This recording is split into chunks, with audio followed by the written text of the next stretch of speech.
सिर्फ 2 साल हुकूमत करने के बाद पहले खलीफा हजरत अबू बकर रज़ियल्लाहु तआला अन्हु इस दुनिया से चले गए, लेकिन वफात से पहले ही उन्होंने सबको क्लियरली बता दिया था कि उनके बाद मुसलमानों का दूसरा खलीफा कौन होगा, उमर बिन खत्ताब। इस्लाम आज दुनिया का फास्टेस्ट ग्रोइंग रिलीजन है, जिसे ऑलमोस्ट 200 करोड़ 2 बिलियन लोग फॉलो करते हैं। और दुनिया में ऐसा कोई सेकंड नहीं गुजरता जिसमें दुनिया के किसी कोने में आजान ना दी जा रही हो। इस सब में हजरत उमर रज़ियल्लाहु तआला अन्हु ने बहुत बड़ा रोल प्ले किया, जिन्होंने सिर्फ कुछ ही सालों में मुसलमानों की इतनी बड़ी एम्पायर बनाई जो उनसे पहले दुनिया में किसी के पास भी नहीं थी। अलेक्जेंडर द ग्रेट और इवन मिस्र के फिरौन के पास भी नहीं। लेकिन ये सब आखिर उन्होंने किया कैसे? हजरत उमर की पर्सनैलिटी को समझने के लिए उस जमाने के मक्का शहर को समझना लाजमी है, क्योंकि मक्का में पिछले कई सदियों से एक ही कबीले कुरैश का कंट्रोल था।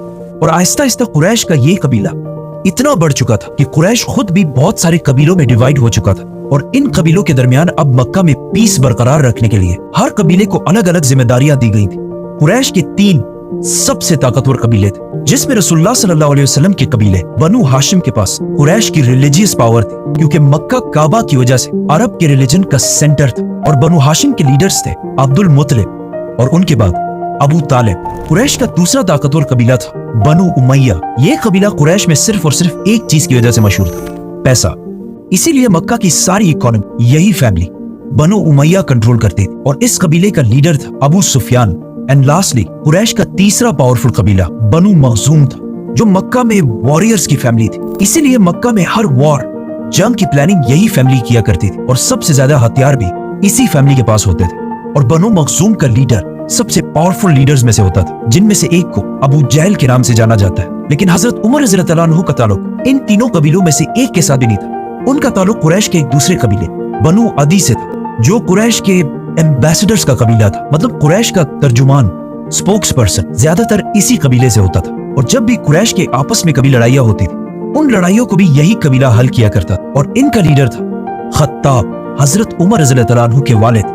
इसीलिए हजरत उमर की पर्सनैलिटी की ये साइड कि वो किसी भी बड़े मसले को बहुत ही आसानी से बातचीत और डिबेट के साथ हल कर लिया करते थे, उन्हें अपने वालिद के कबीले बनु अदी से मिली। लेकिन हजरत उमर रज़ियल्लाहु तआला अन्हु की पर्सनैलिटी का एक दूसरा एंगल भी था, जो हम सब बार बार सुनते रहते हैं कि वो बहुत ही गुस्से वाले इंसान थे और बात बात पर दूसरे का सर काटने के लिए तैयार हो जाते थे। हजरत उमर की पर्सनैलिटी का ये ट्रेट उन्हें अपनी वालदा हंतमा बिनते हिशाम से मिला था, जिनका ताल्लुक बनु अदी से नहीं बल्कि बनु मखजूम से था, जो कुरैश के वॉर और जंग को संभाल। इस बनु मखजूम के कबीले के माइंडसेट को समझने के लिए यही काफी है कि इस कबीले से हजरत उमर रज़ियल्लाहु तआला अन्हु के कजन का नाम खालिद बिन वलीद था। अब हजरत उमर रज़ियल्लाहु तआला अन्हु लोगों को बातचीत से अच्छी तरह समझाना अपने वालिद से सीखा, और जो लोग बातों से ना समझे उन्हें डंडे और तलवार से समझाना उन्होंने अपने वालदा के खानदान से सीखा। रसूलुल्लाह सल्लल्लाहु अलैहि वसल्लम की जिंदगी के बारे में बहुत सारे बुक्स और बहुत सारे लेक्चर्स हैं, लेकिन उन्हें सुनने और पढ़ने में हमेशा एक बहुत बड़ा मसला होता है कि आखिर इन सारे वाकयात में कौन सा वाकया कब पेश आया था। दुनिया के सबसे बड़े बादशाह खलीफा बनने के बाद एक दिन हजरत उमर मक्का के उस इलाके से गुजरे जहां वो बचपन में ऊंट चराया करते थे, और फरमाया कि अल्लाह की क्या शान है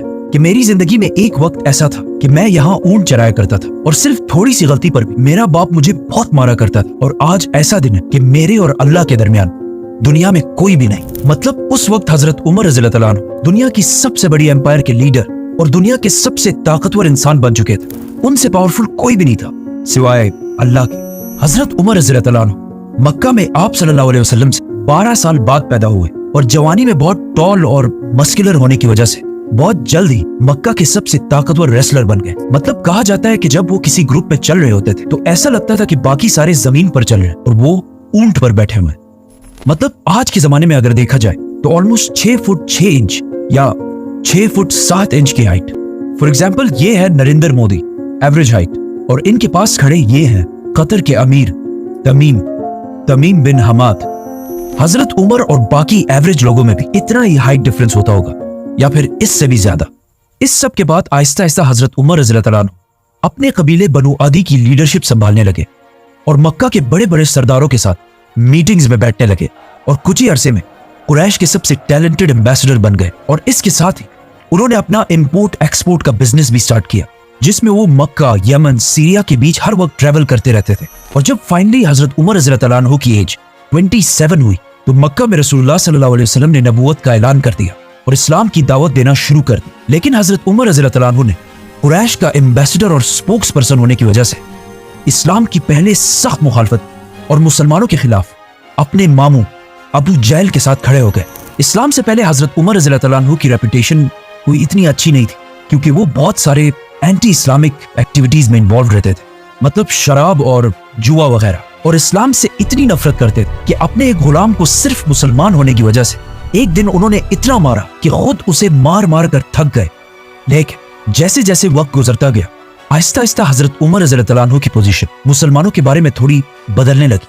इसीलिए एक दिन जब वो मक्का में एक गुलाम के पास से गुजरे, जिसे उसके मालिक अबू जहल ने मुसलमान होने की वजह से मार मार कर ऑलमोस्ट बेहोश कर दिया था, जब हजरत उमर ने देखा कि किसी और ने उसकी मदद नहीं की, तो खुद जाकर उसे हाथ दिया और उसे उठाया, जिस पर उस गुलाम ने हजरत उमर से कहा कि वल्लाह आप उन दोनों में से बेहतर है, जिसकी हजरत उमर रज़ियल्लाहु तआला अन्हु को तो समझ नहीं आई। इस गुलाम ने उस दुआ की तरफ इशारा किया था जो आप सल्लल्लाहु अलैहि वसल्लम ने अल्लाह से की थी कि या अल्लाह, मक्का के इन दो उमरैन में से एक को इस्लाम की तरफ ला। एक उमर बिन खत्ताब और दूसरा आम्र बिन हिशाम। अबू जहल मक्का के कुरैश को मुसलमानों से दूर करने के लिए अबू जहल और अबू सुफियान बार बार मक्का के बड़ों की मीटिंग्स बुलाकर उन्हें यह समझाने की कोशिश करते थे कि मोहम्मद की वजह से हमारा रिलीजन तो खराब हो ही चुका है, लेकिन उसके साथ साथ हमारी इकोनॉमी और इज्जत भी बहुत खराब हो चुकी है। इन सारे मीटिंग्स में बार बार बैठकर एक दिन हजरत उमर रज़ियल्लाहु तआला अन्हु आखिर बहुत तंग आ गए, तो उन्होंने आखिर एक ऐसा फैसला किया जो इससे पहले करने की किसी में भी हिम्मत नहीं थी, रसूलुल्लाह सल्लल्लाहु अलैहि वसल्लम को कत्ल करने का फैसला, और अपनी तलवार लेकर सीधा दार अरकम की तरफ रवाना हुए, जो मक्का में मुसलमानों का हेडक्वार्टर था। लेकिन अल्लाह ने हजरत उमर को इस सबसे बड़े गुनाह के दौरान ही पलट दिया। वो ऐसे कि जब हजरत उमर रज़ियल्लाहु तआला अन्हु दार अरकम की तरफ जा रहे थे, तो रास्ते में उन्हें अपना बेस्ट फ्रेंड मिला, जो इससे कुछ अरसा पहले सीक्रेटली मुसलमान हो चुका था, लेकिन उसने हजरत उमर रज़ियल्लाहु तआला अन्हु को नहीं बताया। उसने हजरत उमर रज़ियल्लाहु तआला अन्हु को रोका और कहा, उमर कहां जा रहे हो? जब हजरत उमर ने उसे बताया तो वो आदमी बिल्कुल डर गया। उसने कहा, रसूलुल्लाह सल्लल्लाहु अलैहि वसल्लम के पास जाने से पहले अपने घर की तो खबर लो। जिस पर हजरत उमर रज़ियल्लाहु तआला अन्हु समझ गए और सीधा अपनी बहन के घर की तरफ रवाना हुए। उमर रज़ियल्लाहु तआला अन्हु की बहन पहले ही अपने हस्बैंड सईद बिन जैद की वजह से मुसलमान हो चुकी थी। सईद बिन जैद हजरत उमर के बहनोई होने के साथ साथ उनके चचा के बेटे भी थे, और उनके चचा जैद रसूलुल्लाह सल्लल्लाहु अलैहि वसल्लम की नबूवत से पहले ही मक्का के रिलीजन को छोड़ चुके थे और हमेशा मक्का के रिलीजन के खिलाफ बोलते रहते थे। वो कहते थे कि जब हम सबको पता है कि इब्राहिम अलैहिस्सलाम एक खुदा की इबादत करते थे और उनके दूसरे बेटे इसहाक की औलाद बनी इसराइल भी एक ही खुदा की इबादत करते हैं, तो फिर हमने इस्माइल की औलाद में इतने सारे खुदा कहां से लाए? इसीलिए जब हजरत उमर रज़ियल्लाहु तआला अन्हु के चचा की फैमिली को रसूलुल्लाह सल्लल्लाहु अलैहि वसल्लम के इस्लाम का पता चला, तो उन्होंने बहुत तेजी से इस्लाम कबूल कर लिया। हजरत उमर सीधा अंदर गए और जाकर सईद बिन जैद को मारने लगे। उनकी बहन फातिमा ने उन्हें बचाने की कोशिश भी की, लेकिन हजरत उमर ने गुस्से में उन्हें भी मार दिया, जिससे उनका खून बहने लगा। तो हजरत उमर ने जब अपनी बहन का खून देखा तो उनको आखिर तरस आया और कहा, मुझे कुरान दिखाओ कि आखिर इसमें लिखा क्या है। और फिर कुरान पढ़ने के बाद फाइनली वो मुसलमान हो गए।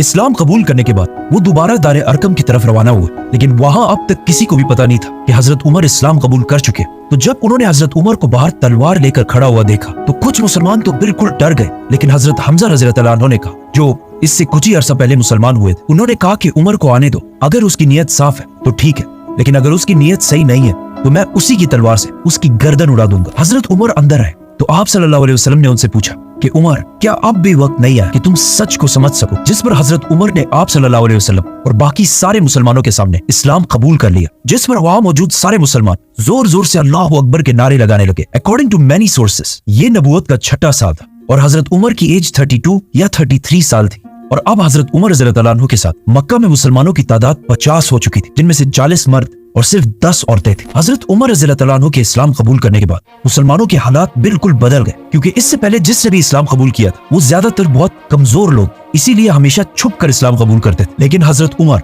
इस्लाम कबूल करने के बाद सीधा अपने मामू अबू जहल के घर गए और उन्हें बताया कि मैं इस्लाम कबूल कर चुका हूँ, जिस पर अबू जहल ने कहा कि ये हो ही नहीं सकता कि तुम्हारे जैसा आदमी इस्लाम कबूल कर ले, क्योंकि हजरत उमर की पिछली सारी लाइफ इस्लाम के बहुत ही ऑपोजिट थी। जिसके बाद हजरत उमर सीधा जमील बिन मामूर के पास गए और उन्हें भी अपने मुसलमान होने के बारे में बताया, क्योंकि जमील मक्का का लाउड स्पीकर था और ये ऐसा आदमी था कि इसके पेट में ज्यादा देर तक कोई बात नहीं रहती। तो जब उसे इतनी बड़ी न्यूज का पता चला तो वो सीधा भागा और मक्का की गलियों में ऐलान करने लगा कि उमर ने हमारे दीन को छोड़ दिया हजरत उमर से पहले मुसलमान मक्का में छुप छुप कर नमाज पढ़ा करते थे, लेकिन हजरत उमर के बाद अब सारे मुसलमान सबके सामने खुलकर नमाज पढ़ने लगे और इवन काबा के अंदर जाकर भी नमाज अदा करने लगे।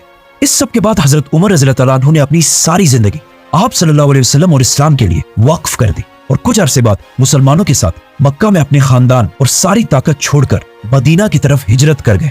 मदीना आने के बाद आप सल्लल्लाहु अलैहि वसल्लम ने मक्का के मुहाजिरीन को, जिनके पास ना कोई घर ना कारोबार कुछ भी नहीं था, उनको एक एक अंसार के घर में सेटल किया। हजरत उमर भी एक अंसारी के साथ सेटल हुए और इन दोनों ने अपने टाइम को ऐसे डिवाइड किया कि एक दिन वो साहबी आप सल्लल्लाहु अलैहि वसल्लम की खिदमत में हाजिर होते और हजरत उमर उनका बिजनेस संभालते और फिर दूसरे दिन हजरत उमर आप सल्लल्लाहु अलैहि वसल्लम के पास जाते और वो साहबी बिजनेस को चलाते। हिजरत के सिर्फ 2 साल बाद जंग बदर में हजरत उमर हजरत हमजा की लीडरशिप में जंग में शामिल रहे।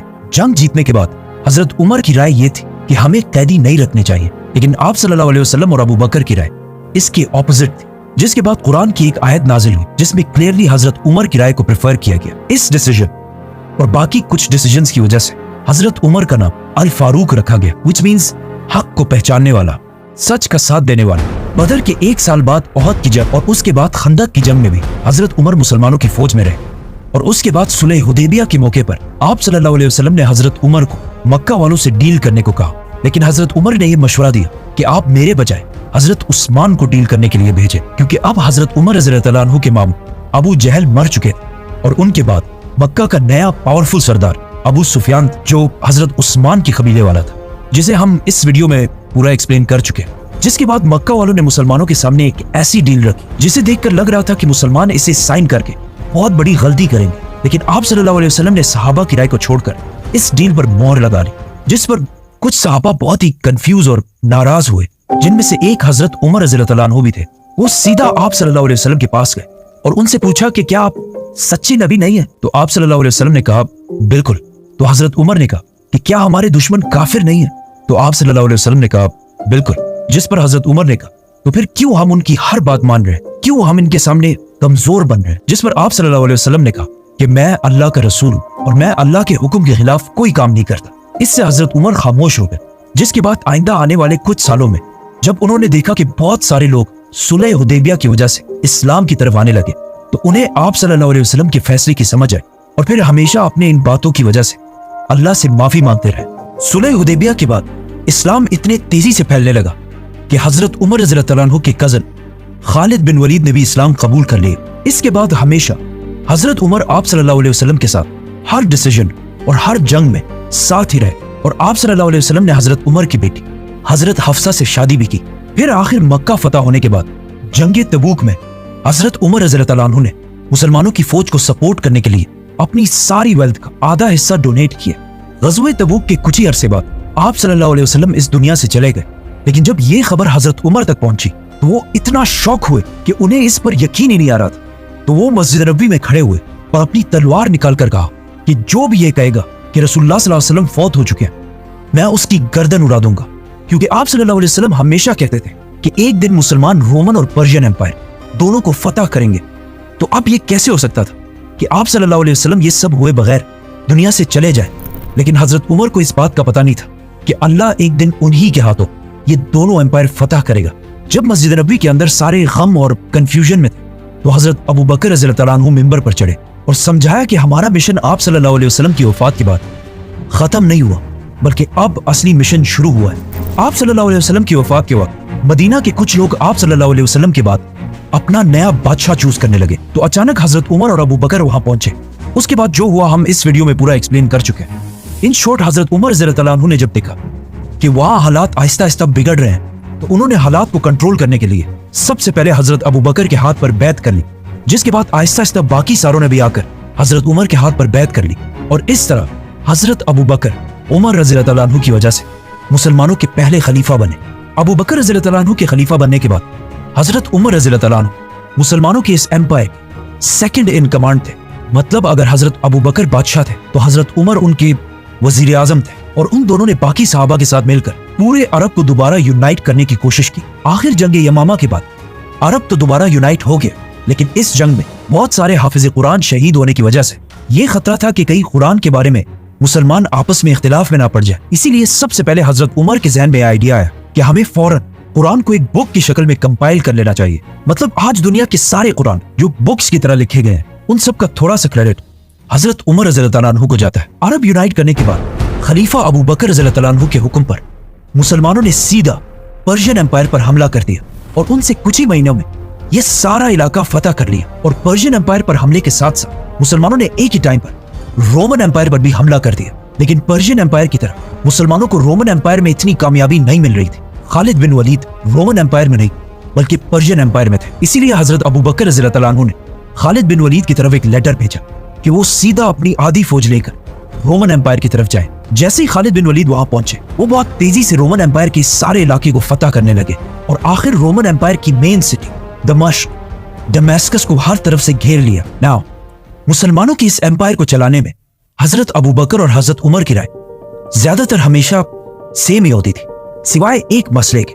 और ये मसला आगे जाकर बहुत ही कंट्रोवर्शियल मसला बना। और वो मसला ये था कि खालिद बिन वलीद को कैसे हैंडल किया जाए, क्योंकि खालिद बिन वलीद अब तक सारे फैसले खुद ही किया करते थे और सब कुछ करने के बाद ही मदीना की तरफ लेटर भेजते थे। लेकिन हजरत उमर को अपने कजन खालिद बिन वलीद की ये आदत बिल्कुल भी अच्छी नहीं लगती थी। इसीलिए जब हजरत उमर खलीफा बने, उन्होंने कुछ ही अरसे बाद मुसलमानों के सबसे बड़े जनरल को अपने ओहदे से हटा दिया, जिस पर खालिद बिन वलीद उनसे बहुत नाराज हुए थे। इस कंट्रोवर्शियल मसले को फिर हम नेक्स्ट वीडियो में एक्सप्लेन करेंगे, तो सब्सक्राइब। जैसे ही मुसलमानों की फौज यहां तक पहुंची तो मदीना में मुसलमानों के खलीफा अबू बकर रज़ियल्लाहु अन्हु की तबीयत बिल्कुल खराब हो गई, जिसे देखकर उन्हें पता चल गया कि ये अब उनके दुनिया में आखिरी दिन। इसीलिए उन्होंने सारे बड़े सहाबा को बुलाया और उन्हें कहा कि अब मैं और तुम्हारा खलीफा नहीं रहा, तुम आपस में मशवरा करके जिसे भी चाहो अपना नया खलीफा सेलेक्ट कर दो। जिस पर साहबा ने थोड़ा सोचा और वापस हजरत अबू बकर से कहा कि ये काम हम आपके हवाले करते हैं, कि आप जिसको भी सही समझे अपने बात उसी को मुसलमानों का खलीफा बना दे। तो हजरत अबू बकर रज़ियल्लाहु अन्हु ने बड़े बड़े सहाबा में से एक एक को बुलाया और उनसे पूछा कि उमर के बारे में तुम्हारी क्या राय है। जिस पर एक सहाबी ने कहा कि यस, हजरत उमर बहुत अच्छे, लेकिन उनकी पर्सनैलिटी बहुत ही सख्त है। तो हजरत अबू बकर ने हजरत उमर को डिफेंड करने के लिए कहा कि उमर सिर्फ इसलिए सख्त बनता है क्योंकि वो मुझे हमेशा सॉफ्ट देखता है, लेकिन जब वो खुद खलीफा बनेगा तो उसकी पर्सनैलिटी बिल्कुल बदल जाएगी। इन सारे सहाबा से पूछने के बाद हजरत अबू बकर रज़ियल्लाहु अन्हु ने सख्त बीमारी में हजरत उस्मान को अपने पास बुलाया और उन्हें कहा कि लिखो कि मैं खलीफा अबू बकर, अपने बाद मुसलमानों का नया खलीफा। ये कहते ही अचानक उनकी तबीयत खराब हो गई और वो बेहोश हो गए। तो हजरत उस्मान रज़ियल्लाहु अन्हु ने इससे आगे खुद ही लिखा कि अपनी बात नया खलीफा उमर को नामजद करता हूं। थोड़ी देर बाद जब उन्हें होश आया तो उन्होंने कहा कि बिल्कुल ठीक किया और सारे बड़े सहाबा को बुलाकर कहा कि क्या तुम सबको वो कबूल होगा जिसे मैं खलीफा बनाऊंगा। तो वहां सब ने कहा कि यस। जिस पर हजरत अबू बकर रज़ियल्लाहु अन्हु ने कहा कि मैं ना अपने बाद अपने बेटे को खलीफा बनाकर जा रहा हूं और ना अपने खानदान में से किसी फर्द को, बल्कि मैं उसे खलीफा बना रहा हूं जिसे मैं सबसे बेहतर समझता हूं, और वो है Umar bin Khattab. Modern democracies के अलावा अगर दुनिया की सारी हिस्ट्री देखी जाए तो ऐसा बहुत कम ही हुआ है कि किसी बादशाह के मरने के बाद उसका बेटा या उसके खानदान में से कोई बादशाह ना बना। नाउ जिस तरह हजरत उमर के इस्लाम कबूल करने के बाद मुसलमानों के हालात मक्का में बिल्कुल बदल गए थे, उसी तरह अब उनके खलीफा बनने के बाद पूरी दुनिया की तारीख हमेशा के लिए बदलने वाली थी, क्योंकि अगले सिर्फ चंद सालों में हजरत उमर रज़ियल्लाहु अन्हु ने इतनी बड़ी एम्पायर बनाई जो उससे पहले दुनिया में किसी के पास भी नहीं थी। और इस एम्पायर को फतह करने के बाद वहां पर एक ऐसा सिस्टम बनाया कि आज तक 1400 साल बाद भी उन सारे इलाकों पर मुसलमानों की हुकूमत है, सिवाय एक छोटे से इलाके हाउस ऑफ बुक्स